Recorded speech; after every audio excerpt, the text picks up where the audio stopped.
સુરતમાં social media થકી એક ચોરનું હૃદય પરિવર્તન થઈ ગયું હતું। સુરતના મોટા વરાછા મહાદેવ ચોક પાસે હંસ આર્ટ નામે આર્ટવર્ક ચલાવતા યુવાનની બાઇક ચોરી થઈ ગઈ હતી।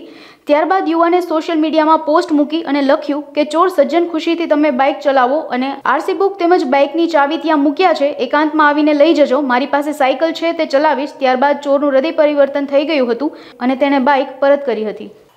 હું પરેશ પટેલ હંસ આર્ટ ગ્રુપથી મોટા વરાછા મહાદેવ ચોક ઉપર મિડલ પોઈન્ટમાં ઓફિસ ચલાવું છું।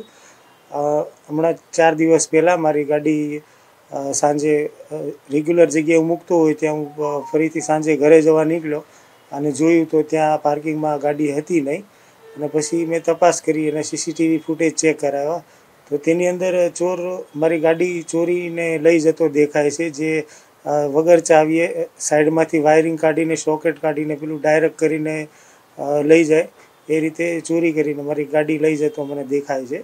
ત્યાર પછી બીજા દિવસે સવારે મેં પોલીસમાં જાણ કરી કે મારી ગાડી ચોરી થઈ છે અને ત્યારબાદ મેં એક સોશિયલ મીડિયામાં મેસેજ મૂક્યો હતો, કેમ કે ગાડી ગઈ હતી તો પછી ચોર પણ સોશિયલ મીડિયા યુઝ કરતો જ હોય છે, તો એના માટે મેં એક મેસેજ પોસ્ટ કર્યો કે શ્રીમાન ચોર સજ્જન, તમે મારી ગાડી લઈ ગયા છો તો સાથે આરસી બુક અને ચાવી પણ ત્યાં પાર્કિંગમાં સાઈડમાં એક જગ્યાએ મેં મૂકેલી છે, જગ્યા પણ કીધું હતું અને સુખેથી ચલાવો ગાડી, મારી પાસે સાયકલ છે તો હું સાયકલથી પણ ચલાવી લઈશ મારું કામ।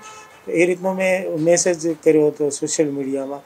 તેનાથી એ મેસેજ જ્યારે ચોરે પણ ખરેખર વાંચ્યો હોય છે સોશિયલ મીડિયાથી, તો એનાથી એનું હૃદય પરિવર્તન થયું।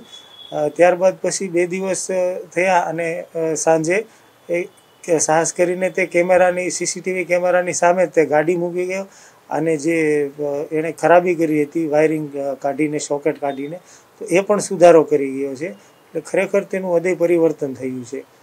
પોલીસમાં જે કમ્પ્લેન કરી હતી તો એને મેં પોલીસને પણ મેં કહી દીધું છે કે અમારે ચોર સામે કોઈ એક્શન નથી લેવા અને ચોરનું હૃદય પરિવર્તન થયું છે।